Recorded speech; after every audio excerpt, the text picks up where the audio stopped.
This Friday, June 7th, our lab final is scheduled to begin at 8:30 a.m. Okay, I did mention that already in lab class, but however, you want to make a note of that. We'll start with the lab final exam at 8:30 a.m. in the lab room. Okay, we'll start with the practical part first, which will only be 20 questions in total of all the things that we've covered from labs 9 to 12, meaning from blood up until respiratory system. Okay, so you still have a few days to still review and stop by the study hall if you want to stop by there to review some of those models and so forth, and look at pictures there, pictures of blood vessels, because with blood vessels they could have diagrams on the exam as well. How many of you went to the practice session on the weekend?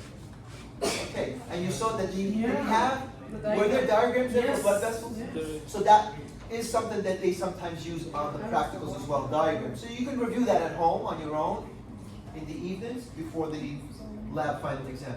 Yes? I didn't really understand when he said that an artery can have what, a squiggly? Because some veins can be round too, he said, but. Are you talking when you look at a microscope slide? When I'm looking at the microscope. The internal. So arteries will generally be this shape. The internal part. Arteries are generally this shape, rounded or more oval, whereas veins will be usually flatter or sometimes squiggly, But he said it can be like that. It can be rounded. Like rounded. Sometimes the veins can be. The artery? No, vein. sometimes the vein can be round too, but It could be more like, not completely flat, but more like an oval, like yeah. that. Which would look like an artery. But an artery is going to be thicker. See, a vein is going to be much thinner.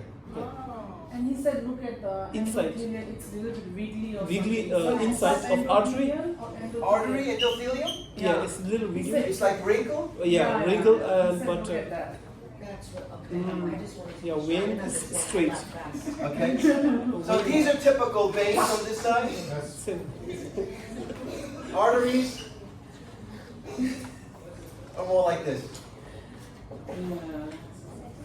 Rounded but very thick wall. Veins, thin wall, can be sometimes more rounded or oval shaped, but still will be a thin wall compared to the arteries. Okay, yes. And he had like a tissue. By the way, Professor Montoya makes his practice sessions hard. So a lot of those hard questions probably won't have to identify. But what do you mean by tissue? And then he put something yes. under the microscope, like tissue, and identified tissue. What tissue is that? No idea. Okay. I told them, don't worry. She knew it, but it was terrible. I was like, what? I haven't seen a cartoon in a long told you. time. When you are in Professor Montoya's class, you'll see those type of Yeah, questions. I told them. I'm like, no, Oh, you our go to professor take won't do it. Don't do it? It won't do it, I said. Our professor will not give us You like can that. take Professor Montoya to No, the no, I floor. said, Okay, anyway, those questions are, he makes it challenging Yeah. so that you're better prepared, okay?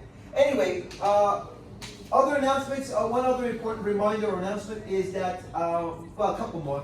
First of all, our lab final is scheduled for this Friday. After we're done with the practical session, we'll have a quick break and then we'll continue with the written section around 9 o'clock, let's say. Okay?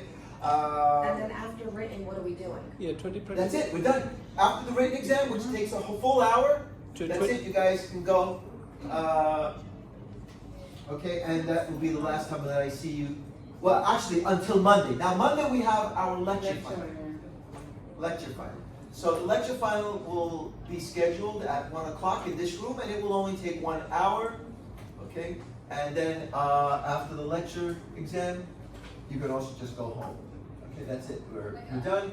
I will compile all your grades together and submit to CUNY first within the next couple of days. So you probably will see your letter grade by, let's say, Wednesday or Thursday. Okay. Okay, but yeah, we only have finals left after today. Okay, any other questions? All right, so guys, I want to continue therefore where we left off, and we had discussed already parts of the lymphatic immune system. So one important thing here about the lymphatic immune system is that lymph, which is the fluid that flows in the lymphatic vessels, okay, will depend on several factors so that it can flow. So let's look at lymphatic flow. Which are the important factors that affect lymphatic flow? Now, you know that with cardiovascular system, with circulation, you have an important pump. The pump is called the heart, right? But the lymphatic system, does it have a pump? Anybody? It has a thymus. That's not a pump, though. Anybody else? Thymus is actually a gland. Anybody? Do you think that, do you have an idea? Do you think the lymphatic system has a pump? No, it doesn't. So then it must depend on some factors to help the fluid flow throughout your lymphatic vessels. So let's look at some of the factors that affect lymphatic flow. Okay, here you can see some arrows showing you that lymphatic fluid is going to flow, but there has to be factors that will will maintain this flow, since it doesn't depend on any pump. So therefore, what does it depend on? Let's look at the factors. One important factor is that there has to be a certain pressure difference, right? It's a low pressure circuit. Lymphatic flow, low pressure circuit that allows the fluid to flow nicely throughout its vessels. Okay? And as we already saw last week, it's going to flow into your venous flow, right? It will connect, as you see right here, into your veins, and then from there, the venous flow is going to transport the things that it picked up, like fluid, electrolytes, even lipids. Okay? Anyway, that plays an important pump. Okay, that plays an important part there in lymphatic flow. Another important purpose here, or factor, these are the factors, okay, would be that lymphatic vessels have valves. Lymphatic vessels have valves, and this allows the lymphatic fluid to flow always towards the veins, right? Towards your subclavian veins, towards your brachiocephalic veins, towards your venous flow that we have there in our upper thoracic cavity, right? Into the, what we said right there, were the subclavian veins, or somewhat the junction with the subclavian vein and the brachiocephalic vein So that's where it all join. goes. So all your lymphatic flow is going to flow into that on both sides. See right here? On the right side as well. And right there you can see the right thoracic duct comes up along the right side of your sternum, comes up, and then it joins right there into the subclavian brachiocephalic vein on the right side. So all of your lymphatic flow is going to connect into your venous flow. Another important, besides valves, other important things, okay, is that the venous circuit has a much lesser pressure. The venous circuit has a much lesser pressure than your lymphatic circuit.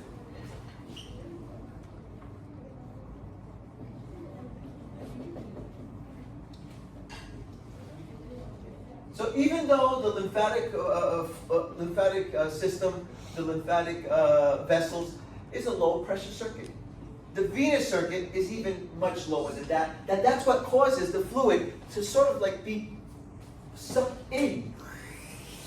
You ever see a drain when you have water in the drain? Something, a sponge or something covers the drain. You let go of the sponge or the cover, the water just goes into the drain quickly.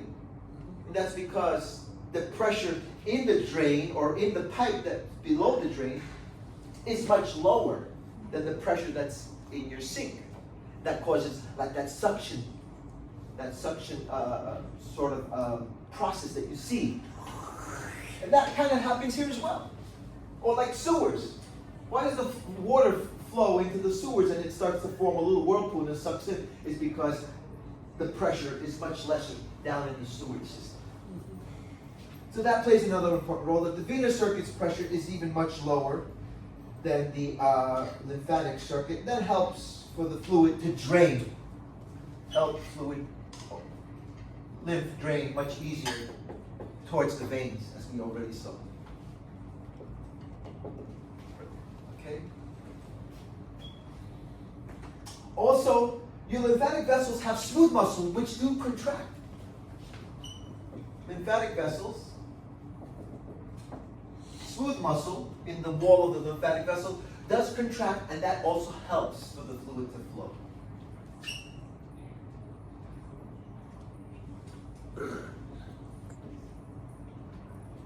Okay? So within your lymphatic vessels, there's smooth muscle. That smooth muscle does slightly contract, helping the fluid to always sort of move in a forward direction towards your venous flow. Okay? And then one last thing that also plays an important factor there in your lymphatic flow is that your skeletal muscle pump, just like we had for our arteries and veins, also does assist in your lymphatic flow.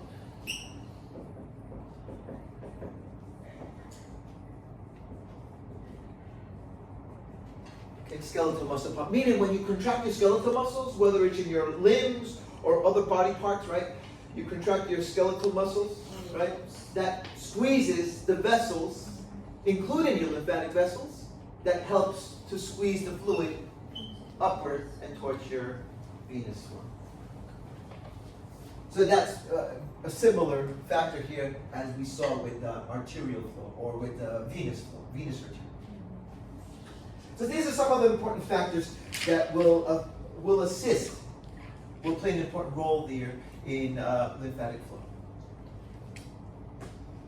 Now, one other thing here about lymphatic flow is that as the fluid flows through your lymphatic vessels, as the fluid flows, it's going to pass through nodes, lymph nodes.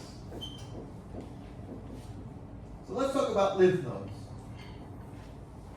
Lymph nodes, you can see right here a few examples of lymph nodes. Here's a nice big fat lymph node. Okay, but on the diagram you can see other examples of lymph nodes. Those lymph nodes are those small knob-like organs, right, of the lymphatic system. Knob-like organs, right? Small knob-like organs, which you see right here, some examples, that when they are affected, they can swell up. So for instance, a person suffering from an infection near a certain group of lymph nodes can swell, and those lymph nodes form bumps on the body. Okay? You might have even experienced that, maybe felt bumps along your neck. Say, how come those swell up? That's probably from an upper respiratory tract infection. Something as simple as a sore throat can cause the lymph nodes to swell. Or other infections around the body can cause a certain group of lymph nodes to swell up that are closest to that area of the body. In your axillary area, if you have some axillary or some thoracic infection or disease. Groin area as well. Groin, that we'll talk about that as well. But you have different groups of lymph nodes. So where are lymph nodes found? As you can see right here, lymph nodes are found along your lymphatic vessels. See here, along the lymphatic vessels. So as the fluid flows through your lymphatic vessels, it'll pass through various lymph nodes. Here's a group of example of lymph nodes. Okay. So your lymph nodes are found along your lymphatic vessels. What purpose do they play? They play an important purpose of filtering things out that's in the lymphatic fluid. They act as filters. Filter the lymph. Filter lymph of unwanted, substances, foreign elements, even microorganisms. They will be filtered here at the lymph nodes. Let's see if I have an example of a lymph node magnified. And here we have some pictures of lymph nodes. However, just look for a picture that shows us lymph nodes magnified. And here we can see a lymph node. The fluid, the lymph, right, it's flowing into the lymph node, is going to be filtered there. And it's going to trap and filter out a lot of things, like microorganisms, foreign particles, etc. Now you see why they may swell up. When there's an infection, it's fighting the infection off, and it's trapping all those dead bacteria and microorganisms that it swells up. Like a house party filled with too many people. In this case, it fills with too many dead bacteria that it swells up. Okay. Also, lots of white blood cells, right, in your lymph fluid. Right, in your lymph, there's lots of white blood cells, and they're going to be very active as well. So imagine you have what is a party, right? Too many people in a party. Some people do, illegal things. The police gonna come in. Now you have not only people in the party, but you have the police in your apartment. That's what happens here. It swells up. The police will be the white blood cells.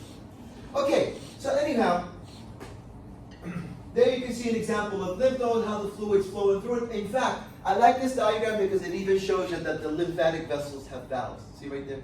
Valves, etc. So that's a nice diagram to actually help remember that lymphatic vessels have valves.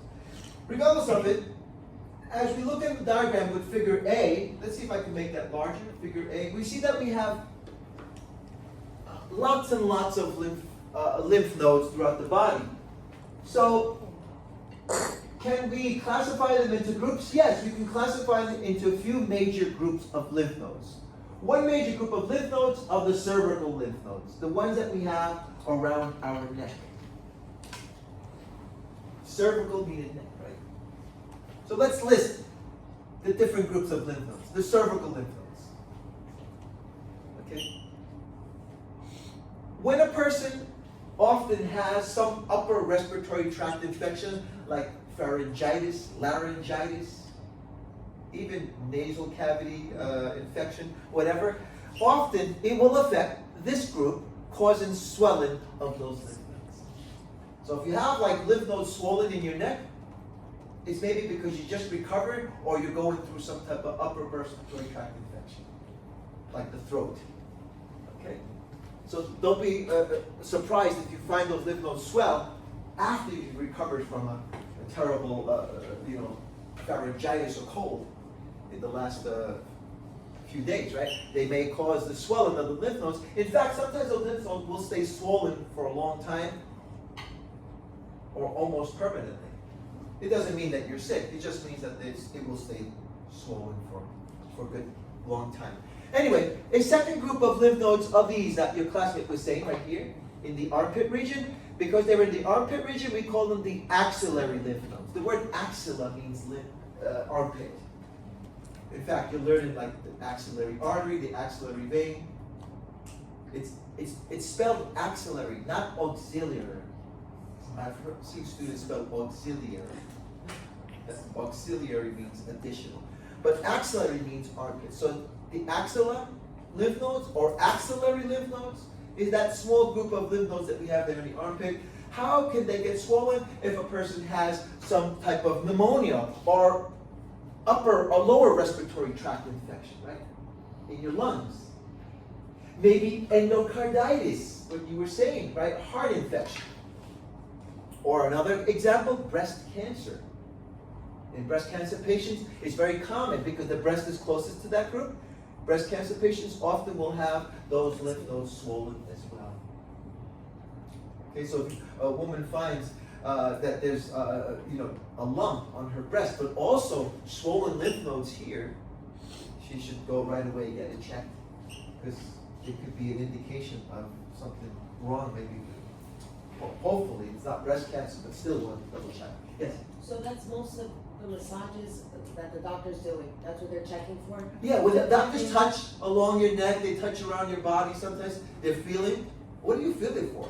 I know. It's feeling for, For the throat, it's especially around the neck, axillary region. Inguinal is not often touched unless the doctor has a suspicion that there may be some infection here in the inguinal region.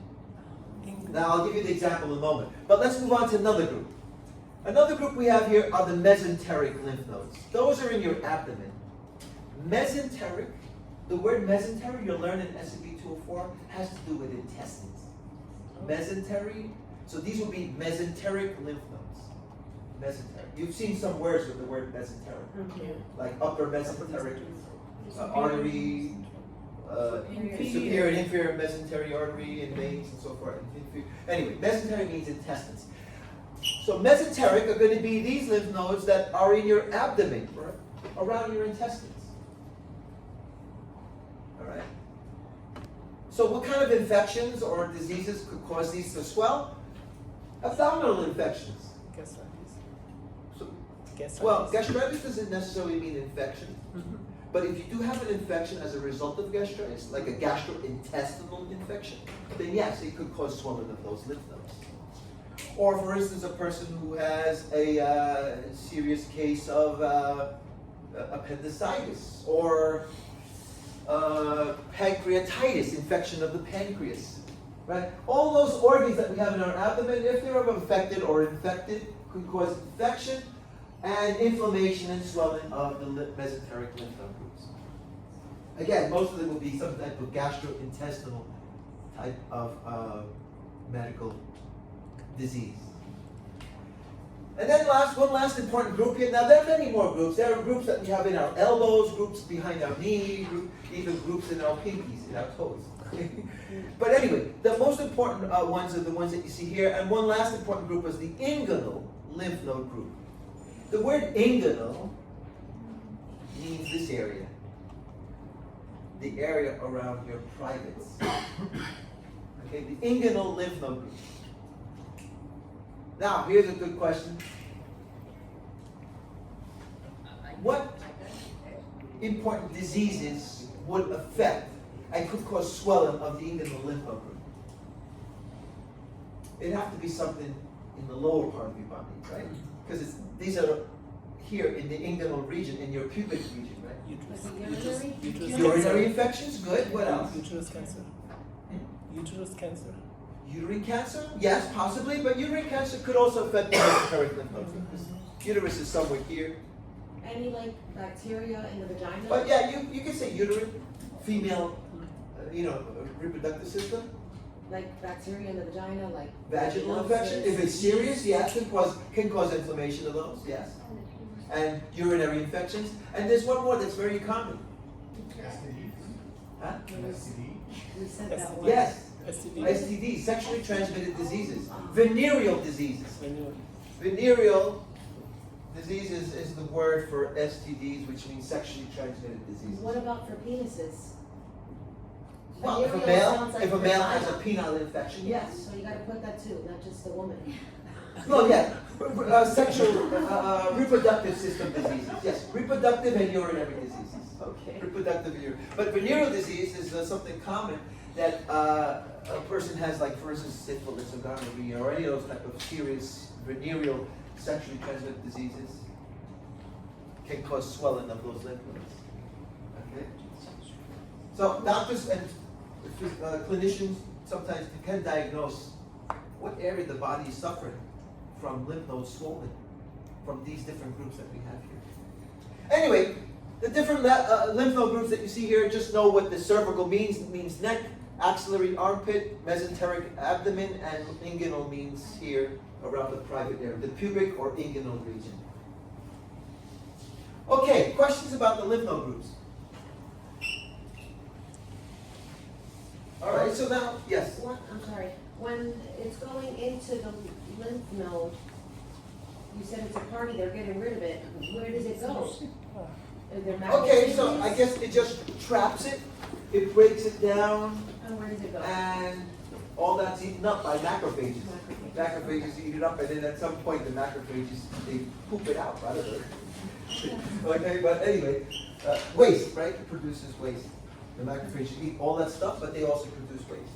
It also have, like, when you have cut in your arms or on legs. Of course, it also if you there's got a serious cut on your foot, then and that infection spread, it could spread to your leg, and that could cause inflammation of the lymph nodes that we have in our inguinal group.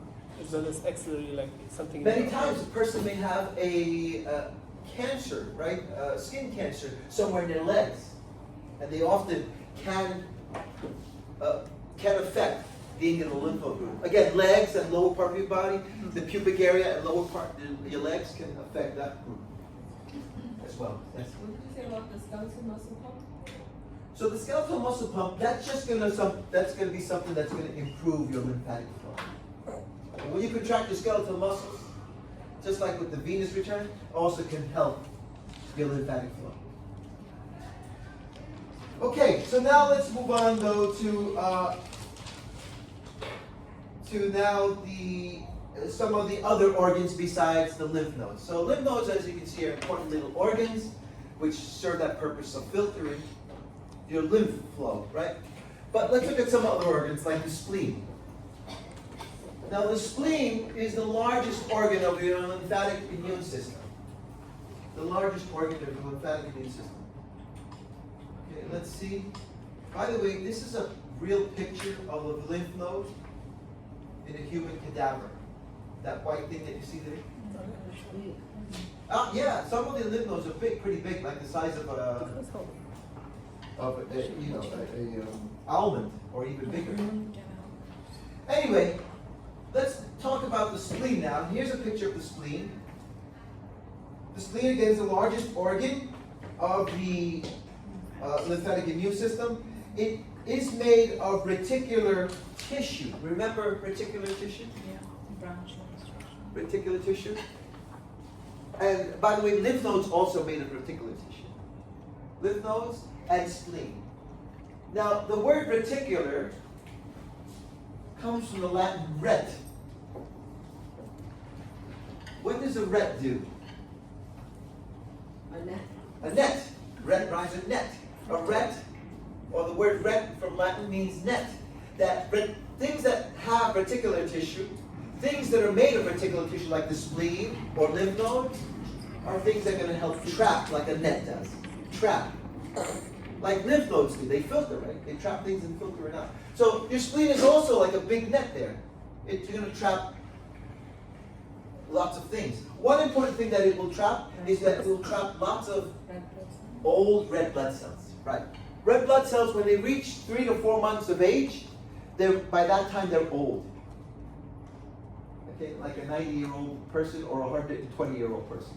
Well, 90 means 90 days to 120. So 90 to 120 day old red blood cells are pretty old, and by that time as they flow through the spleen, they're trapped there, and then dissected, taken apart. Now, if you look at the spleen here, here's a figure and here's a photograph. You see that we have an area in the spleen? If you take a small section of the spleen and you magnify it, you see that there are areas of the spleen that are called red pulp. The red pulp. The red pulp is the area that is rich in old red blood cells that are trapped. Old red blood cells that are being trapped. Trapped, and then once they're trapped, they're taken apart and dissected. The heme could be used, the iron could be used again. The amino acids of the old blood cell that's dead can be reused again to make other things. So red blood cells really don't die. They're more like recycled, and their parts are recycled. And if you believe in different religions, they are reincarnated into other things or into other cells. Okay, anyway, that's just my point of view. Like to look at it that way. But anyhow, you have red pulp. So that here in the figure, on the photograph and figure, those areas that look more darker and more intense color, like this area, that's the red pulp. Here, you see red pulp, okay, etc. But you do also see some areas that look like lighter colors, like this. And on the photograph, this area, which is much lighter colored compared to the rest, that's the white pulp.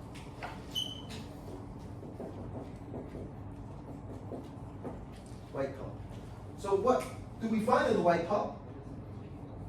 In the white pulp, right, we find there where the pathogens are trapped and filtered. Pathogens trapped and filtered. Pathogens such as microorganisms, bacteria, all sorts of germs, etc. All sorts of things that make us ill. Okay? So when they're trapped here. And why does it look more whiter colored? Because once they're trapped, then it's going to be your white blood cells that play the important role of destroying them. Right? Because those white blood cells, right, are killing the pathogens in the white pulp, that makes the white pulp look much lighter colored than the rest of the spleen, right? Trapped and killed by white blood cells. White blood cells. If you're asking, how about the red blood cells when they're trapped? How are they destroyed or taken apart? By macrophages. Macrophages. So we'll find macrophages in the red pulp, destroying the red blood cells that are old. But in the white pulp, we'll find white blood cells. Makes sense. White blood cells, white pulp, which white blood cells' role is to kill the pathogens that are trapped. Okay, so therefore, those are the two important areas that we find here in the spleen. Okay, an important organ of the lymphatic immune system. But let's move on to one other important organ, the thymus. Now, just as a form of review, the spleen, is it a primary or a secondary lymphatic organ? Primary. Secondary. Secondary, good. Thymus is primary. The thymus, is it primary or secondary? Primary? Primary, good. Remember, primary means where the lymphocytes mature and become functional, immunocompetent. Secondary lymphatic organs are where the lymphocytes, once they're mature, they move there and they live there and stay there until they are called for action. Just like many of you will do. University is where you're training, you're learning. The university is like the primary center. When you're finished here, you graduate, you're going to go to your different sites where you remain and be used, such as hospitals, clinics. If anyone's going to the EMT service, well, then it'll be the fire station as well.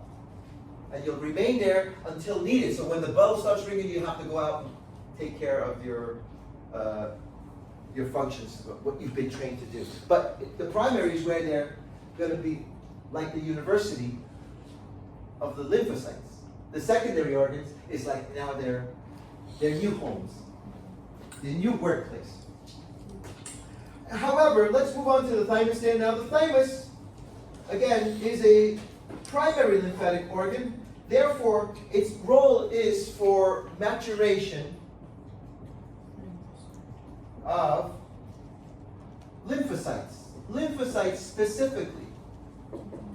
Lymphocytes, right, are one group of white blood cells, one specific group of white blood cells. Okay? And we'll talk about the different types of lymphocytes soon, right? We have T lymphocytes and B lymphocytes, right? However, just for practical purposes, let's see if I have any pictures of thymus. There you can see the thymus. In fact, do I have any dissections of the thymus?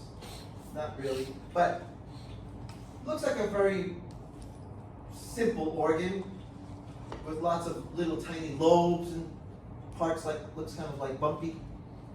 But if you look at this picture, this is an adult thymus, a young adult like many of you, versus the thymus of an infant or baby.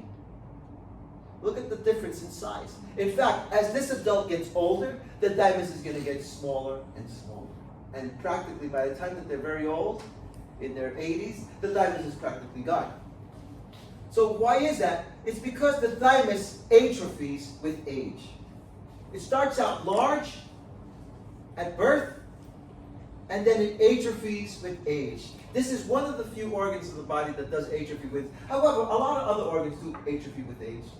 The male testes atrophies with age. The female breast atrophies with age, etc. So it's not the only organ. But this is a type of organ of the lymphatic immune system that does atrophy with age. And you now know what the word atrophy means. That it underdevelops, right? Instead of developing and getting larger, it actually underdevelops and gets smaller and shrinks. And at some point even becomes non-functional as it gets even smaller. Okay? Now you might wonder, well, wouldn't that be bad if it atrophied as we get older? No, because we have a lot of other lymphatic organs, right? We saw with the picture there that we have various other lymphatic organs. We have our lymph nodes, we have tonsils, we have a spleen, etc., etc. So that this organ does atrophy, then what other organ can take over the purpose of maturation of lymphocytes? Which is the other primary lymphatic organ? The marrow? Your red bone marrow. Very good. Your red bone marrow. So the red bone marrow is the other primary lymphatic organ. And do you have red bone marrow in just one place? No. You have it everywhere around your skeletal system, right? You have red bone marrow in your arm bones, you have red bone marrow in your leg bones, in your hip bones, in your other bones in your body. You have lots of red bone marrow. So even though the thymus does slowly atrophy with age, you have red bone marrow that can also take over the process of maturation of lymphocytes. This is also a primary lymphatic organ. So these two are primary lymphatic organs. Primary lymphatic organs.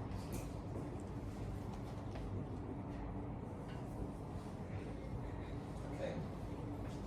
Unless you had no skeleton. If you didn't have a skeleton, if you didn't have bones, then you'd be in trouble.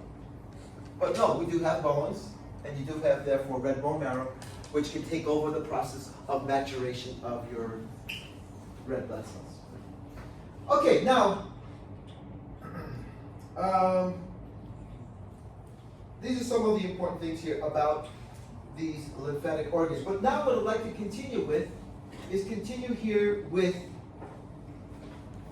functions of the immune system. Functions of the immune system. So, any questions up to here?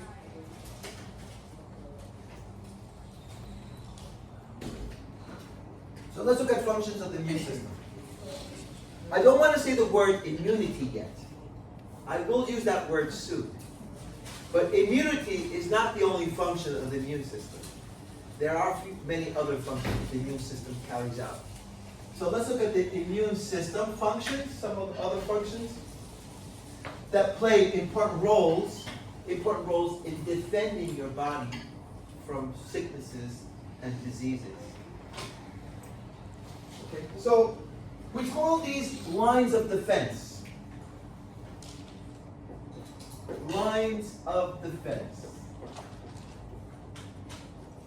Just like a strategy that a general may have, or a captain when they go to war, they have a strategy, they have a certain first line of defense, then a second line of defense, sometimes even a third line of defense.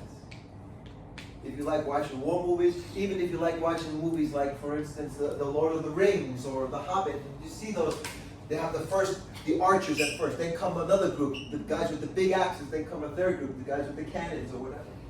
It's just like that, our body has lines of defense as well. Now the first line of defense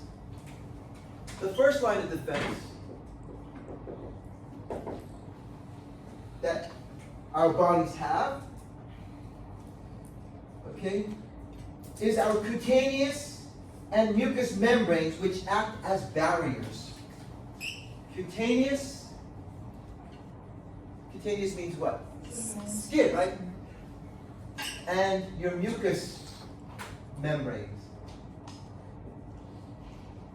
The example of the mucous membrane, for instance, is the mucosa that lines your mouth.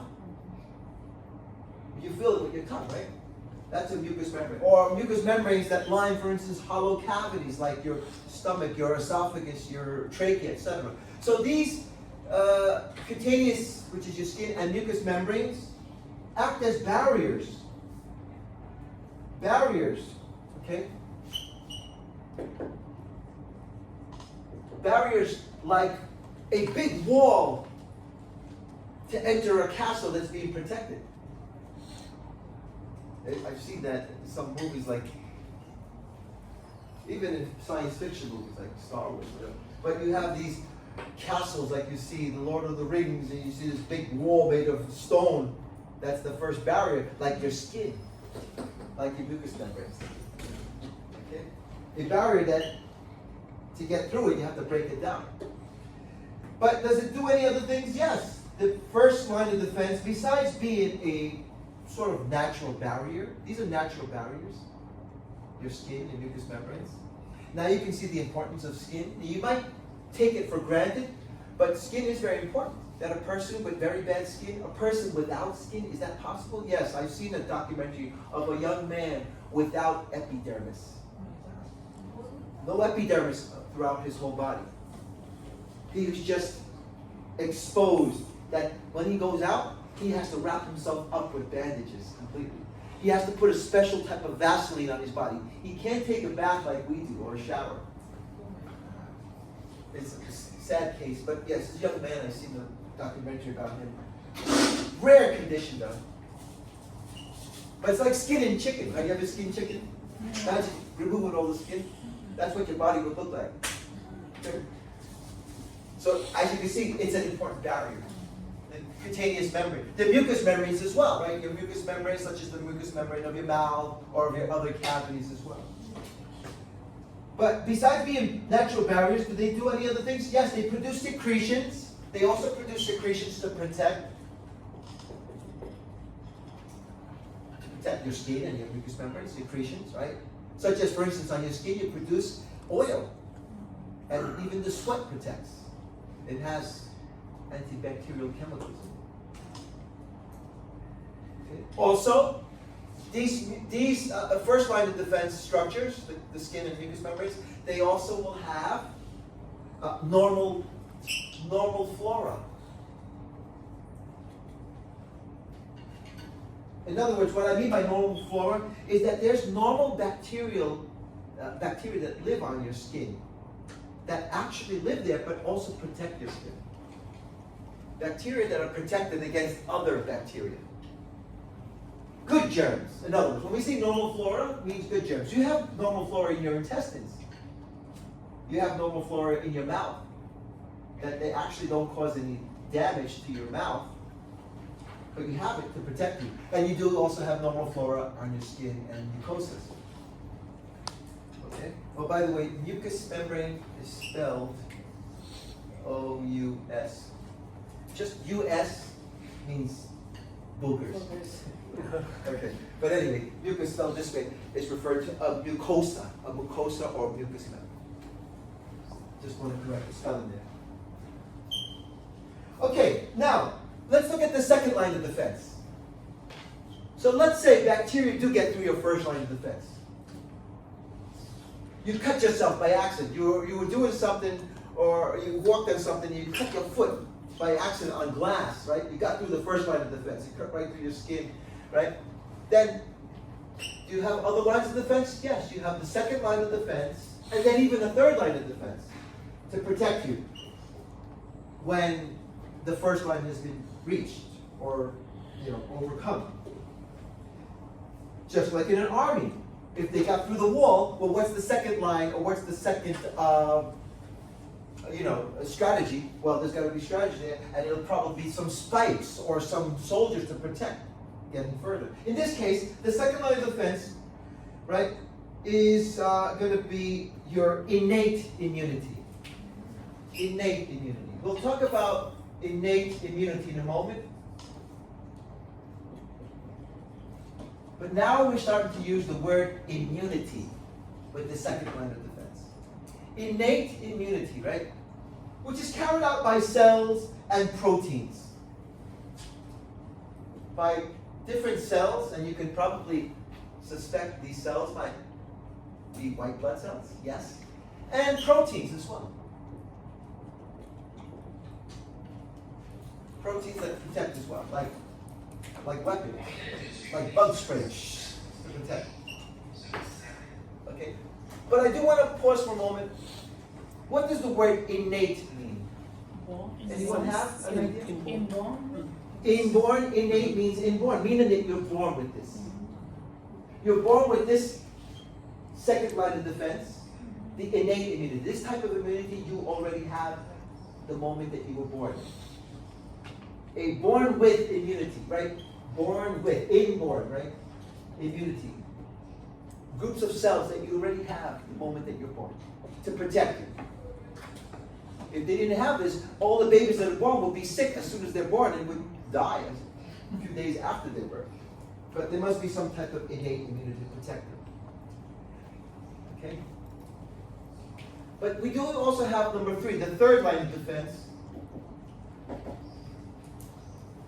And the third line of defense is adaptive or acquired immunity.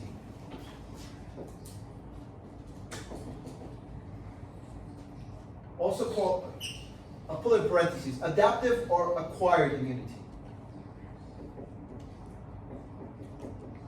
So this is a type of immunity as well, but this type of immunity is adaptive or acquired. It's called acquired because, or adaptive, because it's in response to being exposed to pathogens. In response to being exposed to pathogens.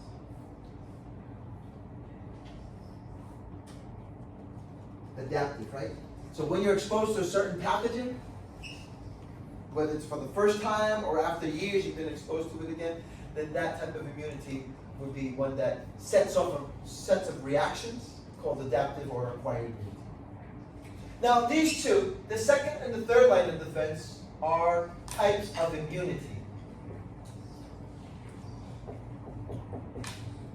Immunity. So let's take a closer look at what the word immunity means. Let's talk about the word immunity. What that actually means. Again, the first line of defense is not a type of immunity, it's your natural barriers. But the second and the third lines of defense, these are types of immunity. What are immunity? Immunity means series of processes. Processes, right? The other were barriers, but this is a series of processes to protect your body from cell injury or disease. Again, series of processes to protect your body from cell injury, and diseases. Okay, so when we talk about diseases, when we talk about an illness, whether it's a serious disease or some type of clinical infection like COVID, these are things that are causing cell injury to your cells, damage to your cells, or a disease that's causing you many different symptoms and complications. But anyway, let me repeat it one more time. Some of you are struggling to understand it. Again, immunity is a series of processes to protect your body from cell injury and diseases. And there are two types, as we already saw. So let's talk about immunity now, a little bit more specifically. Immunity. Okay? Let's take a look at immunity. And when we say immunity, we have two types already. We saw that. One is innate immunity, which means that you already have this type of immunity already from the moment that you're born. A sort of system ready to respond quickly if you have some infection, okay, or disease. So innate immunity, by the way, is non-specific. So now we'll look at the differences between innate and adaptive. Innate immunity is non-specific. Non-specific. What does that mean? That it responds to all types of pathogens the same way. Responds to all types of pathogens in the same way. It doesn't recognize what type of pathogen. It doesn't care. It just says, you're a pathogen, you're foreign, I'm going to destroy you. I don't care, but will destroy or, will be a sort of series of reactions that respond to all types of pathogens in the same way. Quickly, usually this type of immunity is quick within the first 12 hours of exposure. This is generally quick in the first 12 hours of exposure. Okay? So after you've been exposed to certain bacteria or germ, the innate immunity is going to first of all take charge, and respond quickly within the first few days, or within the first few hours, right? Causing all those responses that we get, such as inflammation and swelling and so forth, right? Why does it respond right away, very quickly, within the first few hours? Is because the cells and the proteins are already present in your blood. Because the cells, right? The cells that are going to protect you, and the proteins are already present in your blood plasma, in your blood.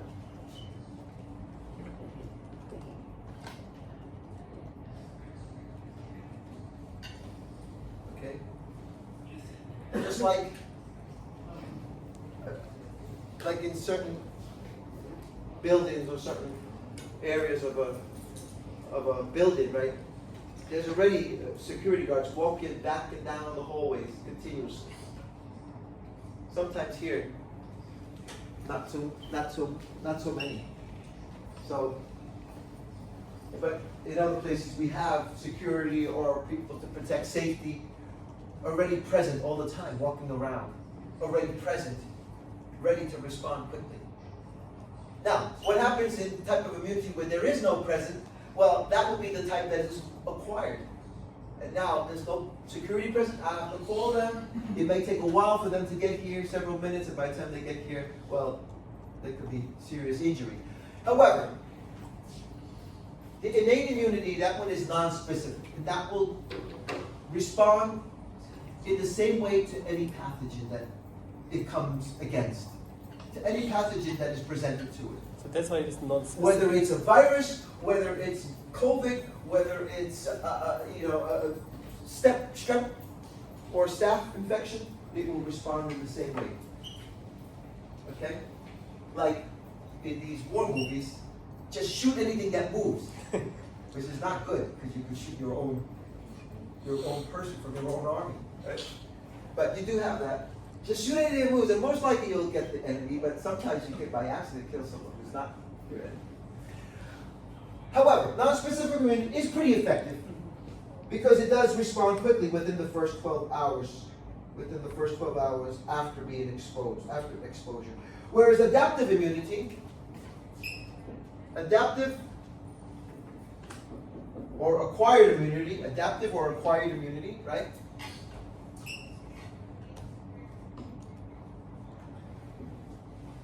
Is specific. This type of immunity is specific. Right? And because it's specific, right? So what is it? Well, specific would mean because it responds individually to unique antigens. Responds individually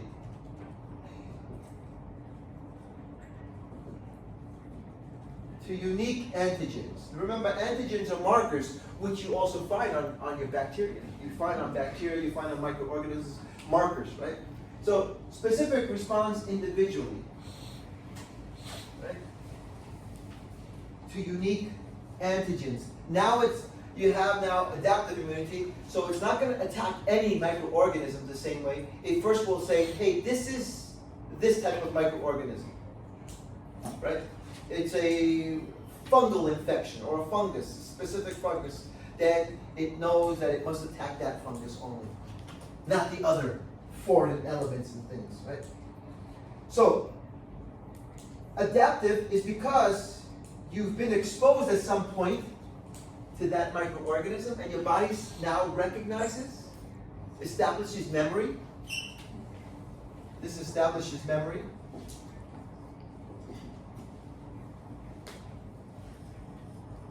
So you've been exposed, let's say, to something specific. Let's say E. coli or salmonella, right? So you get really sick and bad, right? But you've been exposed to it, and maybe the second time you're exposed, your body right away knows how to handle that salmonella. It says, I know that salmonella, and I know how to fight against it to alleviate the symptoms of that person. Right? Establishes memory, okay? but only to salmonella. So let's say, oh, I had salmonella, but how come I got sick again? Well, you had a different infection this time. Maybe this time it was E. coli. And your body doesn't know what E. coli is yet, so it's fighting against the salmonella because it's looking for it, but not against the E. coli infection. Which now they say they found salmonella in certain vegetables recently. So be careful, wash your vegetables well. I think it was cucumbers. Yeah, cucumbers. Every so often they find salmonella in some other food. Okay? Okay, so wash them carefully, wash them well, and if you suspect that it came from somewhere that maybe had salmonella, then either return it back, say, I want my money back, or throw it out. What's the worst? The worst you'll lose is a couple of dollars for throwing out a cucumber. Anyway, I think it was cucumbers from, I don't know where. Yeah, I don't know where. Anyhow, just be careful if you're going to eat vegetables, fruits. Wash them well. Okay, anyhow, let's take a look at the two subclasses, subtypes of adaptive immunity. There are two subtypes.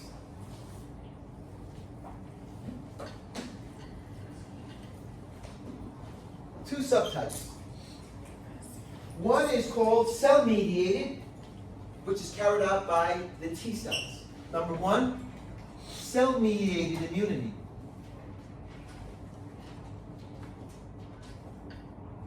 Which is going to be actually carried out by the T lymphocytes, the T cells.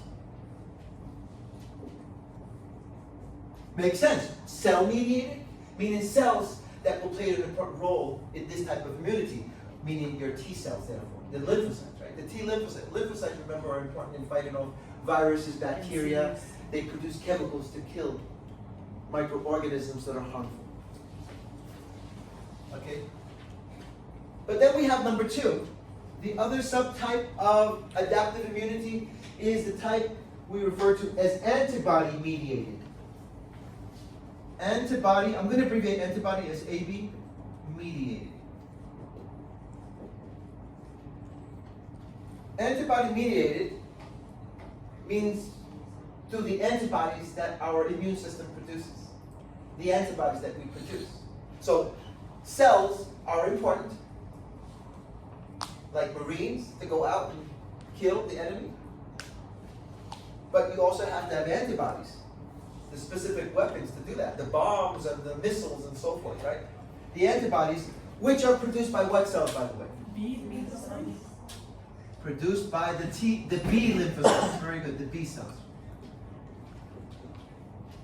The B lymphocytes or B cells. Two important lymphocytes, once again, as we said already, immunity, the main cells that play a role in immunity are your lymphocyte white blood cells, right? The lymphocytes. How about the other cells, like macrophages? Macrophages are eating up, swallowing up. And the other cells, eosinophils and basophils, those are for other types of problems and allergies and so forth. But in infections and fighting off the war against microorganisms like germs, like viruses, we have our lymphocyte army, right? And in the lymphocytes, we have two types. The T cells, which main role is to fight off the actual invaders. Cell-mediated type of immunity. While the antibody-mediated immunity is produced by the antibodies that are made by the B cells. So when we talk about antibodies, we have to remember the B cells. These are the cells like the factories that are making the weapons. The cells that act like factories making the bombs and the weapons, the antibodies. The antibodies that will be bind to antigens, right, to arrest the cells that contain those foreign antigens. Okay, so acquired immunity, whether it's T cell or antibody-mediated immunity, establishes memory. So when it comes and it confronts that same infection again, take for instance COVID, it recognizes right away and right away starts to send out the T cells and the B cells are producing antibodies to shut it down quickly. So it does have memory. In some cases, the memory is short-lasting, like COVID, where people have gotten sick again, but after a few months. In other cases, the memory can be very long-lasting or almost your entire lifetime, like chickenpox.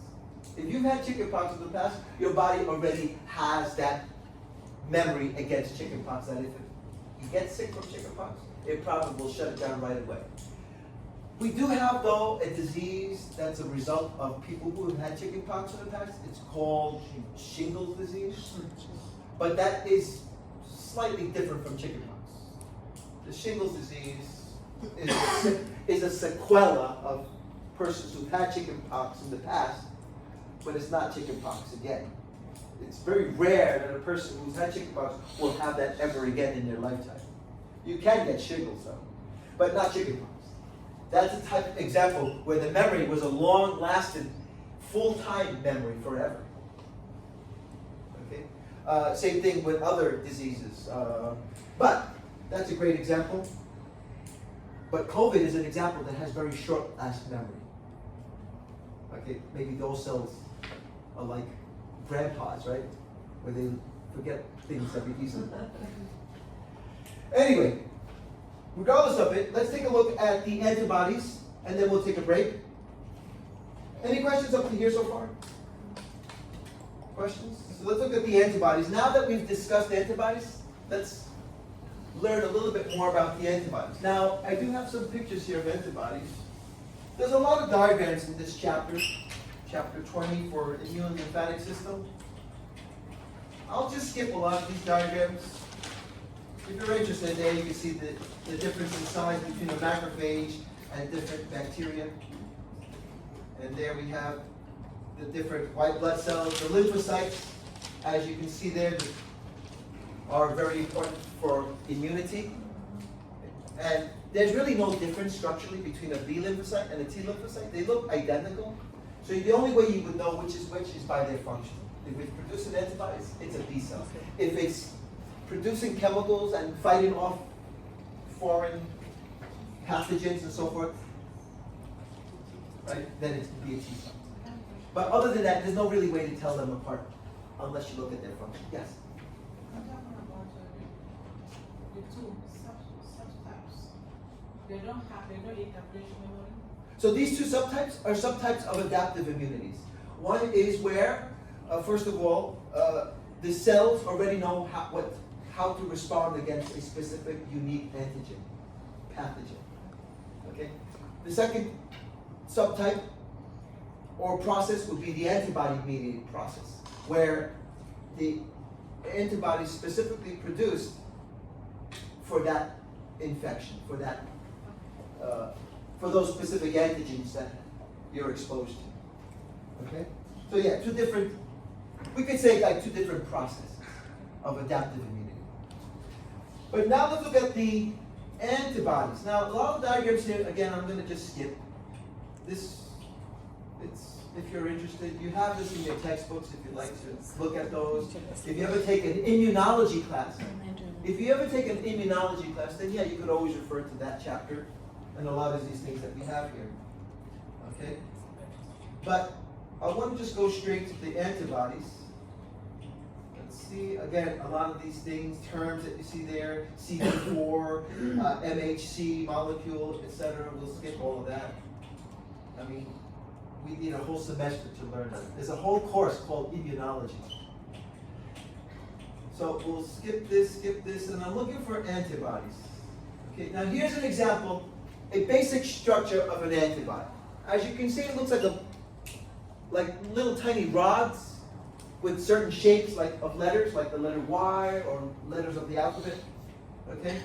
That's an example of an antibody. No need to learn the parts of an antibody. But what we want to learn, and different categories of antibodies as well. What we want to learn, though, is the 5 main types of antibodies. The 5 main types of antibodies. Now, here you can see what antibodies do. Here are the antibodies. Again, they look like those little rods, like letter Y's or so. And you can see here what the antibodies do. They search for the antigen, that is specific for it, searches for the antigen, and you can see right there, attaches to the antigen that sort of arrests, stops the antigen on the pathogens, right? The antigens are the markers on the pathogen. So if this was a bacteria of some sort, then you can see how those antibodies are going to stop it. Okay? Anyway, what we want to look at is the different classes of antibodies. And antibodies that are produced by our B lymphocytes, antibodies, are also known as immunoglobulins. Immunoglobulin. That is a clue to what type of chemical antibodies are. Immunoglobulins. Anybody can guess what type of chemicals these are? Globulins. I'll give you an example of a globulin. Hemoglobin. So what type of structures are antibodies? Are they sugars? Are they lipids? They're proteins. Like hemoglobin is a protein. Immunoglobulins. Globulin is generally going to be a structure made of protein. So immunoglobulins, these are antibodies that are actually protein structures, small, tiny protein structures.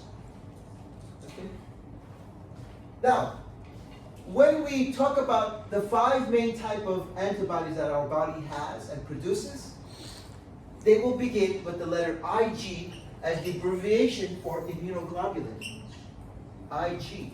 Ig is the abbreviation for immunoglobulin. So when you look at the 5 main types of antibodies, they will begin with the letter Ig. Ig, for instance, G. Here's another example, IgE or IgM.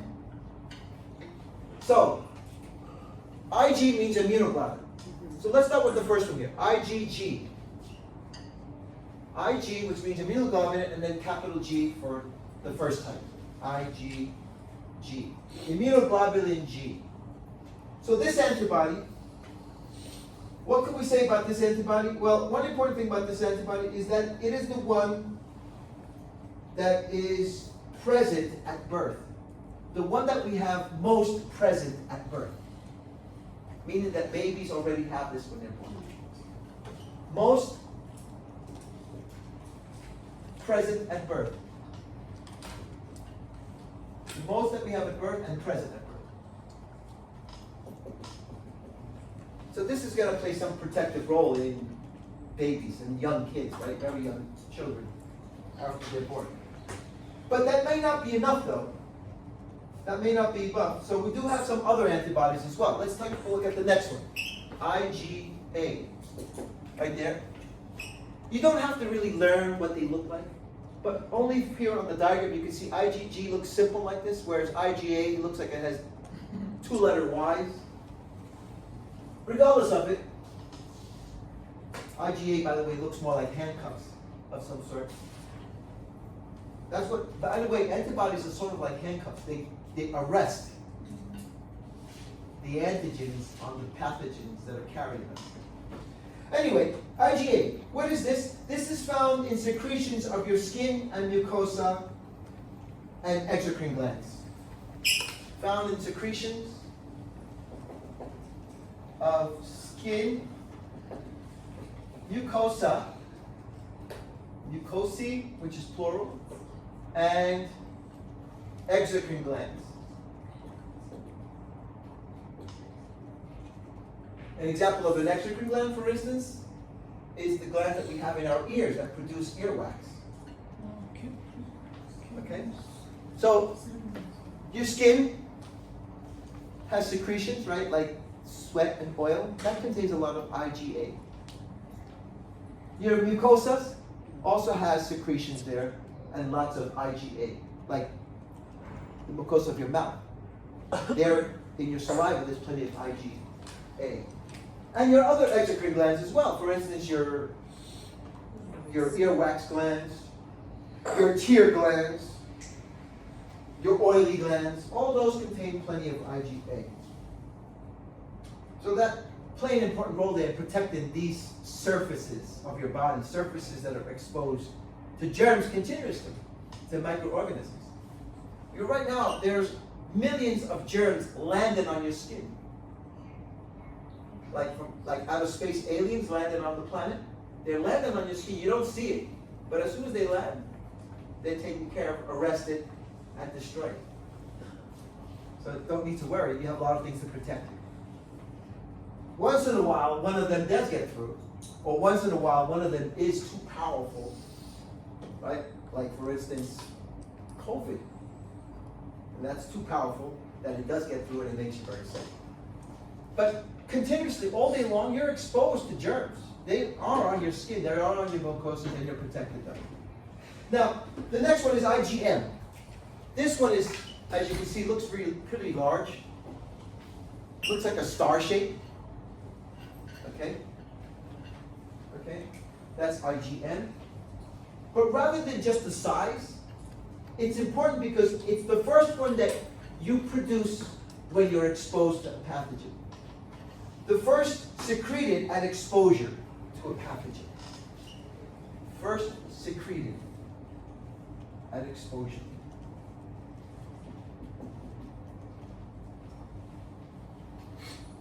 Okay?